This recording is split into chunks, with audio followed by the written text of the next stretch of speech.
Andhra side ఉన్నట్టు వండుకున్నా. Hi guys, ఎలా ఉన్నారు? బాగున్నారా? బీరకాయ కర్రీ చేస్తున్నానండి. ఏమండి, ముందు చూపించలేకపోయాను. ఆయిల్ వేసి ఆవాల ఆయిల్ వేసాను. ఆయిల్ వేసినాక జీలకర్ర, ధనియాలు, పచ్చిమిర్చి వేసాను. ఉల్లిపాయలు వేసా. తర్వాత కరివేపాకు వేసినాక వేసి ఇలా బాగా వేగాలండి. బాగా వేగిపోవాలి, నూనెలోనే మగ్గిపోవాలి. అలాగను ఇంకోండి, మగ్గిపోయినాక ఇంకోండి చూడండి ఎంత బాగుందో బీరకాయ. నాటు బీరకాయలండి ఇవి. మొన్న మార్కెట్కి వెళ్ళి తెచ్చా నేను. ఇంకో చూడండి ఎంత బాగుంది. బాగా మగ్గాలి, ఇంకా బాగా మగ్గిపోవాలి. ఆయిల్ బాగా మగ్గినాక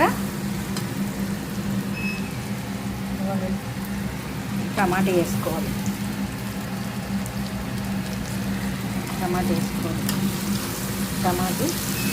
టమాటీలు వేసినాక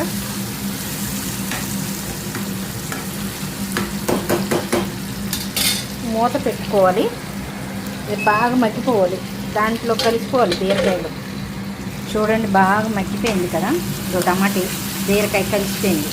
ఇలా కలిసిపోయినాక కొంచెం పసుపు వేసుకోవాలి. పసుపు వేసుకొని బాగా వేగాలి. బాగా వేగినాక, అంటే మీకు వచ్చు ఇలా వండడం, కాకపోతే నా స్టైల్లో చూపిస్తున్నా అంతే. అల్లం వెల్లుల్లి పేస్ట్ వేసుకోవాలండి, కొంచెం బాగుంటుంది. మా తెలంగాణలో ఇలాగే వండుకుంటారు.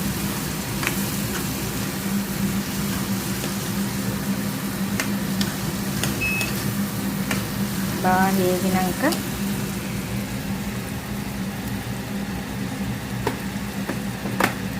బాగా వేసింది కదా, మనం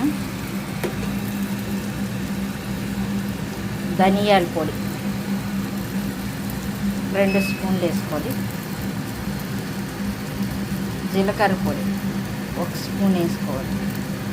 ఇది కూడా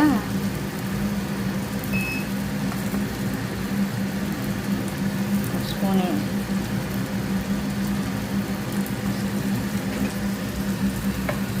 వేగినాక బాగా మళ్ళీ వేయించాలి. ఈ నూనెలోనే మగ్గిపోవాలి బాగా, అప్పుడు టేస్ట్ అనేది సూపర్ ఉంటుంది. మనం మటన్ వండుకుంటే ఎలా ఉంటుందో అలా ఉంటుంది బీరకాయ శనగపప్పు. ఇది అయినాక ఇప్పుడు కారం వేసుకోవాలి.